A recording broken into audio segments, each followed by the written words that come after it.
د ربیع الاول میاشت شروع ده. دا د اسلامی کال درېمه میاشت دی. اسلامی کال د محرم نه شروع کېږي. لومبی محرمی، بیا سفری، او دا درېمه ربیع الاولی، او زمونږ پښتانه ورته لومبی خور وایي. دا هغه میاشت ده چې یو اسلامي لوی تاریخ لري او ډېر غټ غټ کارونه د الله د کرم، د الله د فضل، د الله د رحم په دې میاشت کې شوي دي. لکه یو لوی څیز د الله لوی کرم، د الله لوی رحم د محمد مصطفی صلی الله علیه وسلم په شکل کې دنیا ته په دې میاشت کې راغلی. د حضور پاک پیدایش دې میاشت کې شوی دی. عموماً علماء کرام د حضور پاک سیرت، داغی اخلاق، داغی دنیا ته د راتلو مقاصد، داغی د سنت و ذکر کوي. دا نه چې ګنې د هغې تعلق د میاشت سره دی، نه. هر وخت کې مسلمان لپکار دی، عالم لپکار دی چې د رسول الله مبارک د تاریخ او د سیرت نه مخلوق او امت ته حضور پاک خبر کی. عموماً د میاشت د ربیع الاولی نو خلق دی کې د دې سیرت بیان شروع کی. نور په شریعت کې څه لازم نه را په دې میاشت کې چې دل دې وخت کې کوه بل وخت مه کوه. هر وخت پکای مونږ الحمدلله هر میاشت کې د حضور پاک د سیرت طیبه نه یو پهلو دا ستاسو مخکې د ذکر کوم د عمل لپاره. خو نن ما ستاسو مخکې یو آیت ولوسته چې تاسو ټولو ته به د آیت یادي تقریبا، او زمونږ نعتخوانان حضرات چې کلم نعت وی نو دا ته مخکې ووی او تاسو ته یاد دی. او هغه دا دی چې وما ارسلناک الا رحمتا للعالمین، چې الله فرمایي حضور پاک ته فرمایي چې تما د دې ټول مخلوق د پاره یو رحمت نازل کړي. او طالبان په پویږي ما ارسلناک الا رحمتا، وی دې کې حصر دی. ما او الا دا دوه ټکي پکې راغلي دي. ستاسو په پښتو کې درته وایم خامخا بل څوک نه ما ته رالیږلی، او ستا حیثیت څه دی؟ د رسول ارسلناک، او د حیثیت ته څه دی؟ زما استازی، یو مقدس استازی زما د طرف نه د امت ته چې زما پیغامات به دوی ته رسې، زما وحی به دوی ته ورکې، او زما چې کوم احکامات دي هغه به رسې هم، په هغې به پوهې هم. د حضور پاک حیثیت یوازې دا نه دی چې قرآن یې راوړو موږ له یې راکړو. الله فرمایي زه نه ویم وانزلنا الیک الذکر لتبین للناس ما نزل الیہم، قرآن میں تا تنازل کا ذکر نہ قرآن مراد. لوی نصیحت تے دا اللہ دا یاد ذریعہ دا، او صد پارا میں نازل کا دے دا پارا چے دا قرآن پا مانا با خلق تپوئی ہے. لکہ دا قیم الصلاة یو لفظ دے دا غیر طول مانا و تشریح حضور پاک پخپل و مبارک و حدیث او پخپل و سنتون منتکڑے دا. نو پیغمبر علیہ السلام دا اللہ مقدس استاذ دے، دا اللہ قرآن بمرا رسے. دا قرآن نے علاوہ دا قرآن پا مانا با مونگ پوئی، او دا مانا چے کم مونگ پوئی دام دا اللہ را طرف ندا، اللہ و تڑکی واچی چے دا سیو کا. او دویم حیثیت سے دے رحمت للعالمین، اللہ وی مالے گلے تا دا مسمو ټول مخلوق دا پارا رحمتے. دا طالبان پہ پوئیگی عالم دا اللہ نما سوا چے سمر مخلوق دے ټول دے، او بیا یواز عالم دا طالبان پہ پوئیگی کافیو جمع ولی رالا. وجہ اشتاخو یو وجہ دا چے دیکھ اشارت کسرت یعنی ډیروالی دا جنسونو دا انواعو تا دا چه دا اللہ نما سوا مخلوق ډیر زیاد تے. بری مخلوق دے، بحری مخلوق دے، ہوائی مخلوق دے، سماوی مخلوق دے، پاسمانونو کے په جنتونو کې د عرش نه بره د عرش نه لاندې د دې ټولو دپاره ته رحمت رسول الله مبارک ته الله فرمای تاسو اندازه ولګوئ چې د حضور پاک څومره لوی مقام دی د خدای په نزد. رکوټې نه به راته شروع کړم. مخلوق خدا کې د ټولو نه لاندې سیز حیوانات دي. حیواناتو دپاره څومره لوی رحمت دی. حیوانات هغه مخلوق ته چې خبرې نشي کولی. حیوانات هغه مخلوق ته چې جامه نشي اغوستی. حیوانات هغه مخلوق ته چې لږ میږو په شکل کې هم دی چې د ګردې پې نخپې به پې د پاسه ایږدي. د ماشو په شکل کې او د مچانو په شکل کې هم دي او د کبانو په شکل کې هم دي. کمزورې څیزونه دي. د دوی دپاره هم حضور پاک رحمت دی. ولې رحمت دی؟ من حیث العموم یوه خبره ده. رسول الله صلی الله علیه وسلم فرمای، رسول الله مبارک فرمای چې په دې ځمکه کې د سړو کې چې څومره میږیان دي، چې څومره حیوانات دي، حتی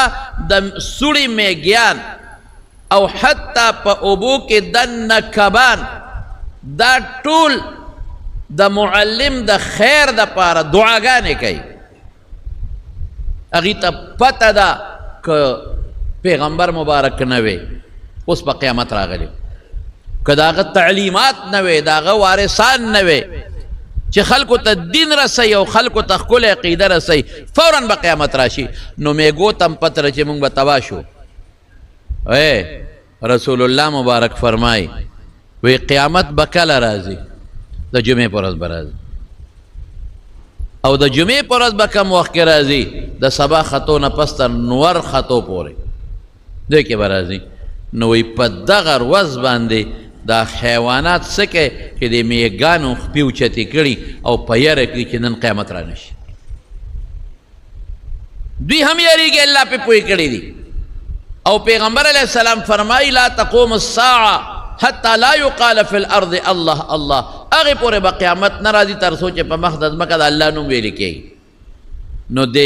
میانو کبانو د میږو سړو چرن پرن ته پته ده، دوی خبر دي چې تر څو د الله نوم په مخ د ځمکه باقي وي قیامت به نه راځي، موږ به نه غر کېږو. او دا د الله د نوم نه مراد د توحید کلمه د الله یووالی، دا د چا د برکته ده؟ د حضور پاک د برکت. د دې ټول مخلوق وجود او د بقا ذریعه په شکل د رحمت کې نبی کریم صلی الله علیه وسلم او عامم حضور پاک خپل صحابو ته په حیواناتو د رحم ذکر کړی. ګوره زمون خدا جون دی چې بغیر د حیواناتو د ذبح نه جون نه تېرېږي. هر ملت، یوازې موږ نه، که هغه انګریزان دی او که هغه یهودیان دی او که هغه چینیان دی او که هغه روسیان دی او که بل دی او که بل دی، خامخا. لیکن رسول الله مبارک څه فرمایي؟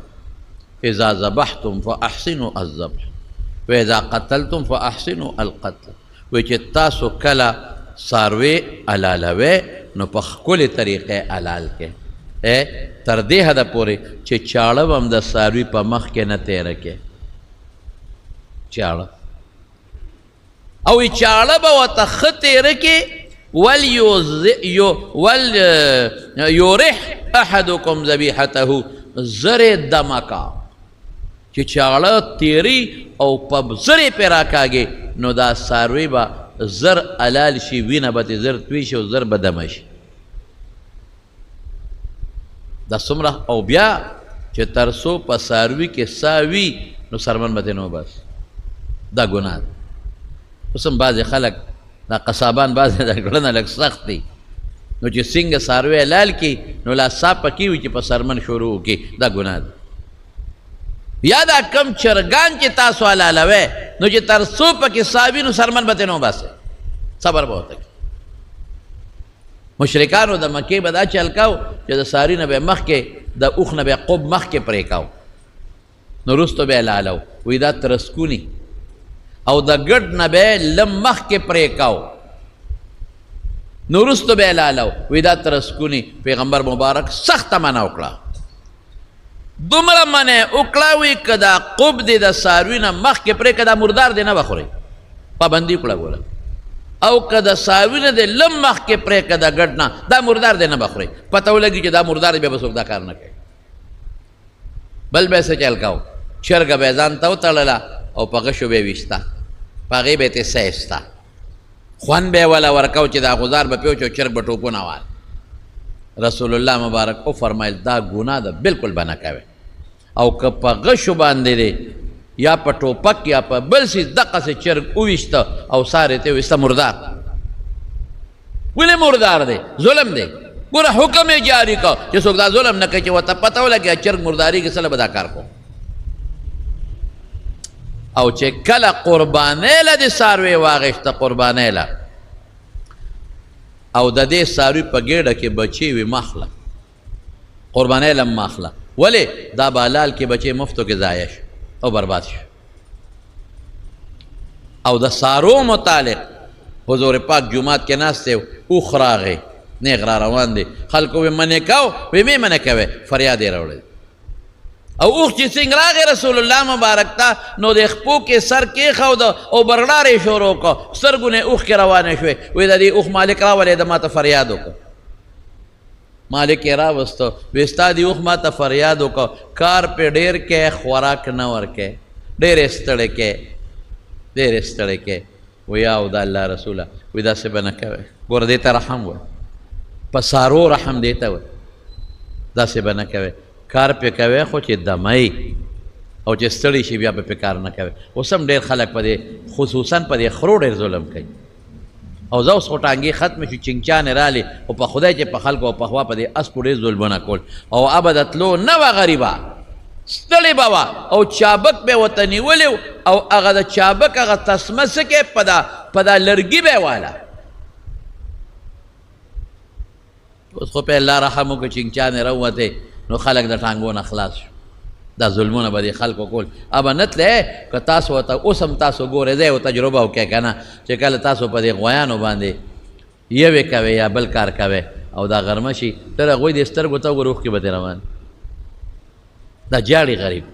دا الله ته فریاد کوي دا خو بېجبانه شی دی تا ته نه شي ویلی خو الله ته فریاد کوي نو غرق به شي کم بخته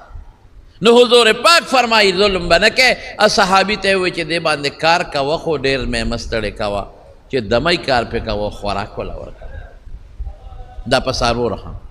تر دې حد پورې ویې فرمایل وایي ما ته الله دوزخ وښو دوزخ وی یو ښځه مې په دوزخ کې ولیدله چې پیشو پې لګای و چکونه پې لګول په دوزخ کې ښځه سوځئ د الله په حکم پیشو نه سوځئ ښځه سړی به پکې سوځي زقوم به پکې ولاړې هغه به نه سوځي دا خو د الله خوښه ده چې کم شی سوځي او کم شی نه سوځي نو ښځې باندې پیشو چکونه لګول او په دوزخ کې وه او دا ولې پیشو یې تړلی و نه یې پرېښوده چې ځان له خپل ښکارو کې ځان موړ کړي او نه یې وله ډوډۍ ورکوله ظلم یې پې کوه پیشو مړه شوه نو الله په هغه پیشو کې رونیوله دوزخ کې پرته و پیشو پې چکونه لګوي ګوره په پیشوګانو به ظلم نه کوي دا بیا زمونږ فقهاو لیکي چې کم پیش یا کمه پیشو ظالمه شي ظلم کوي چرګوټي تختی چرګې تختی یا نور زیاتې کوي نو بیا غلر کولی شي او پس سپي به هم ظلم نه کوي ګوره سپي ته څه شی دی لیکن رسول الله مبارک څه فرمایي و یو ښځه و انتهایي ګناهګاره وه د سپي د برکت نه الله وبخل او جنت ته لاړه څنګه په لاره تلو ډېره زیاته تږې وه په یو ځنګل ورله ځنګل کې کوي چې ویې کتل برقه نشته نو خپله موزه وویستله او په خپلې لوپټې پورې وتړله او موزه یې ورښکته کړه او اوبې راوویستې ویسکلې چې ویسکلې ویې کتل یو سپی دی او دومره تږې و چې د تندې نه ژبه بار روتې وه او د کوی د غاړې خټه یې خوړه د تندې نه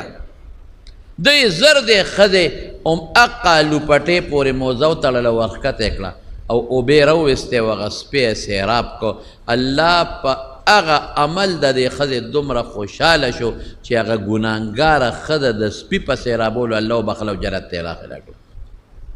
نو صحابو تپوس کو ان لنا فی البهائم اجرا په دې څاروو په دې کې هم ثواب شته حضور پاک او فرمایل فی کل ذات کبد رطب اجر هر جم دی شي چې ته ورسره ښېګړه کې او احسان کې نو الله بدله اجر درکړي. د بچو پروازو کې به ښکار نه کې، ولې یو مرغۍ ده او د هغې په جاله کې بچي او دا تا ښکار کړه او مړه دې کړه، بچي مفتو کې لاړل برباد شو غرق شو. ځمکه باندې چې کومه ګیا ده دا به نه سوځي. وګوره که میږي وغیره پکې نو بیا سوځولی شي، بعضې وخت په دې پټو کې خلک سوځوي، لیکن که لاندې پکې د میږو سوړي دی او میږي دي دا به نه سوځي. فرمایي یو پیغمبرو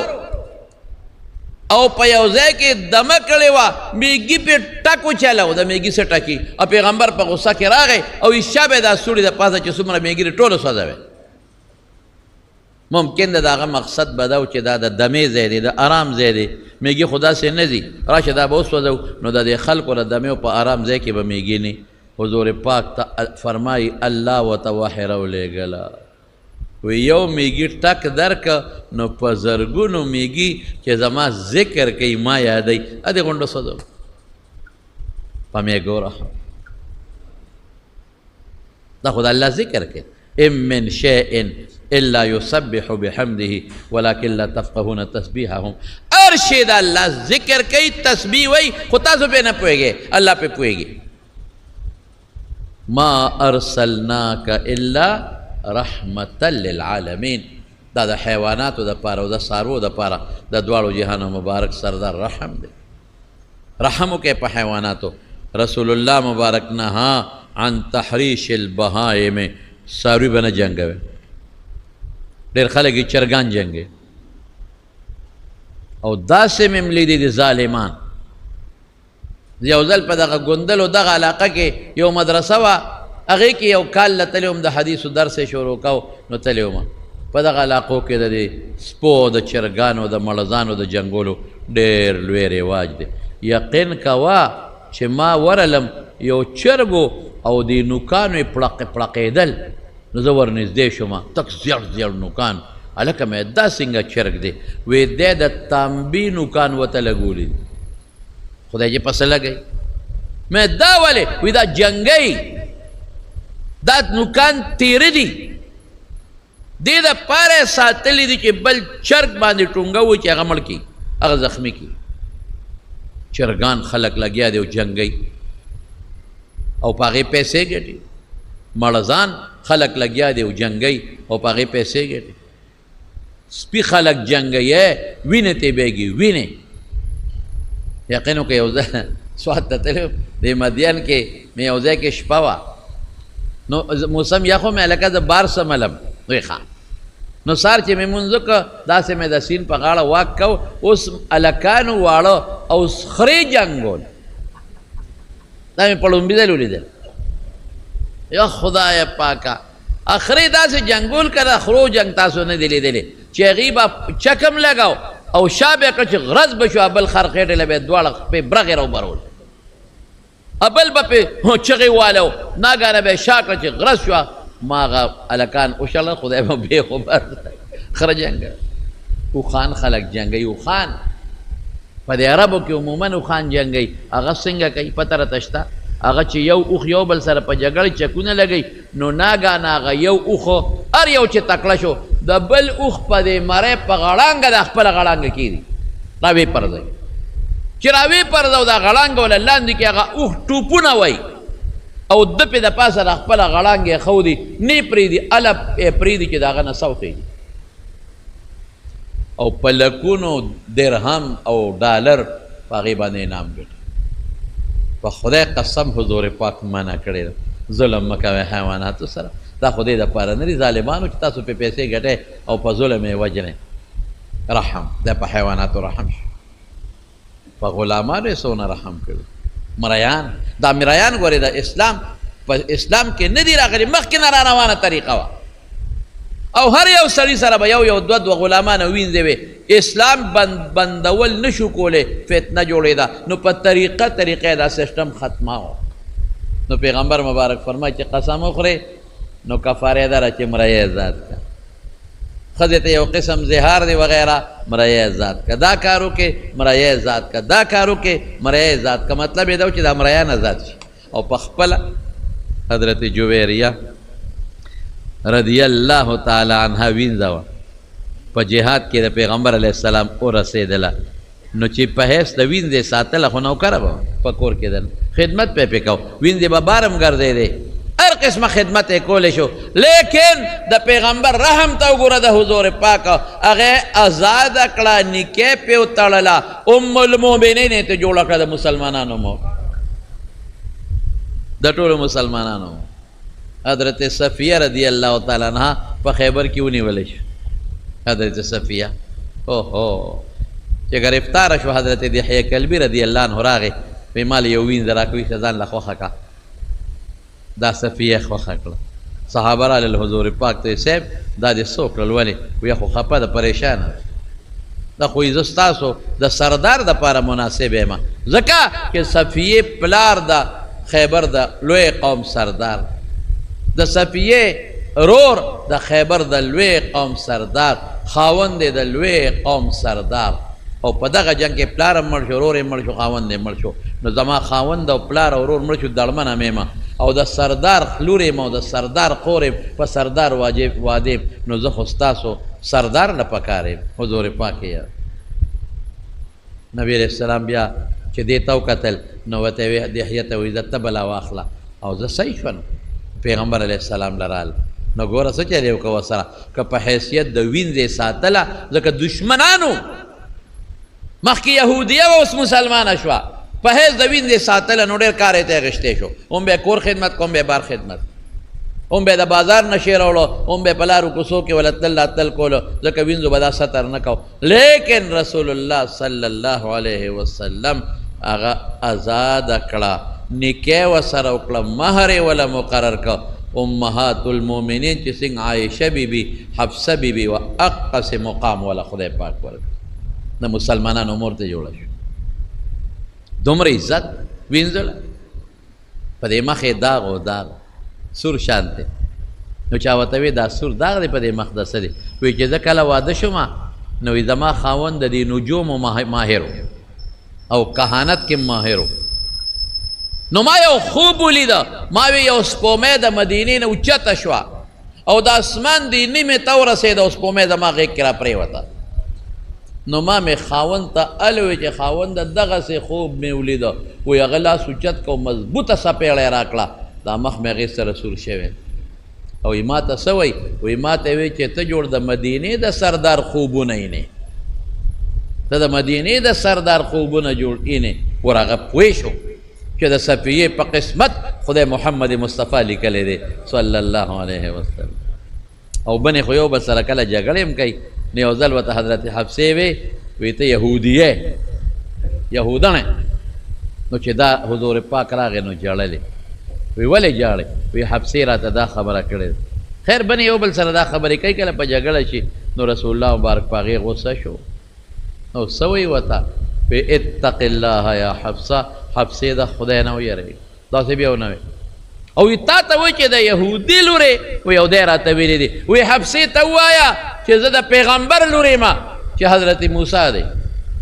نو څه او تلم پیغمبرو چې حضرت هارون دی ته وښایه ما ته ستا پلار څوک و پیغمبر دی په پلارانو کې تېر شوی دی په ترونو کې تېر شوی دی یعنې وینځو له رسول الله مبارک څومره لوی مقام ورکړ په حنین کې جنگ وشو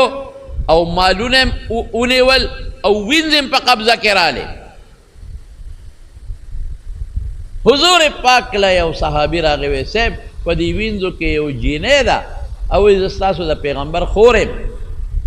وی زما خور څه کوي زه خو د مور و پلار نه دقه یو پی دی زما خور خو نشته څه ویم خو هغه وایي چې زه ستاسو د پیغمبر خور یم وی راولې چې راوسته ورته یې وی ته څوک یې وی زه ستا خور یم زما خور بچی نشته زه د مور و پلار نه دقه یک تنها پی دی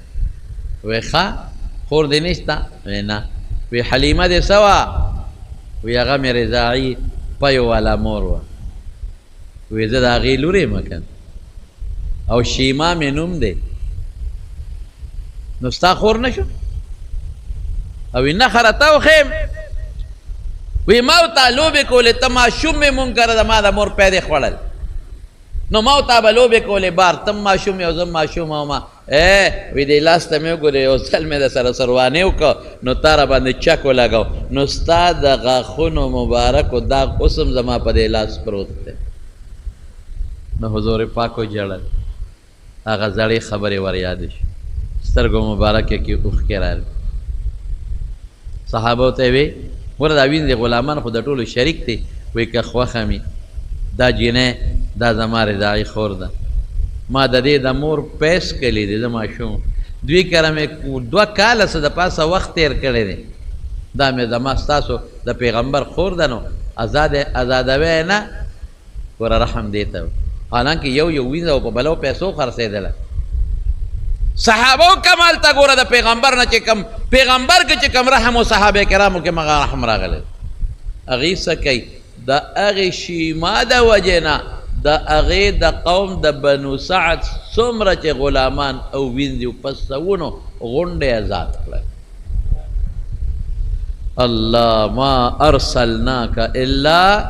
رحمة للعالمین داسې پیغمبر څومره رحم اړکې رحم وجود رحم خولې د رحم لاس کې رحم خپو کې رحم یو خبره ده صحابو ته دا زده کړي دي لیکن رحماء بینهم اشداء علی الکفار رحماء بینهم په کافرو سختو بیا او د هغې به زه یو مثال دله درکمه ښه رحمدل ډاکټر دی ښه رحمدل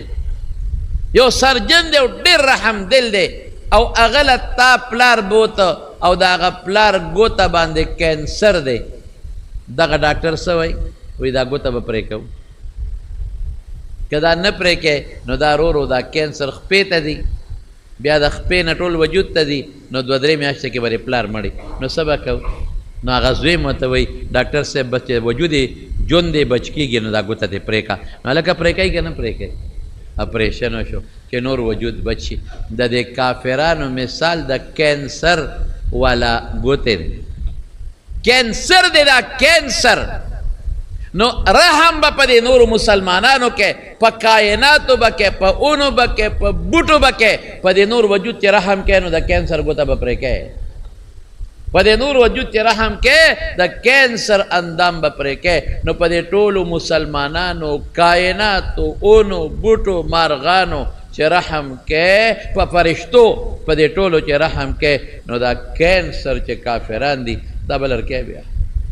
دا کینسر دی ولې که دا د لر نه کړل او دا کفر ورو زیات شو قیامت به راشي چې قیامت راغی اونیم لاړې تباه شوې میږیم تباه شو چرن پرن هم تباه شو او په دریاب کې کبان هم تباه شو او فرشتې هم لاړې اسمانونو ځمکې هم لاړې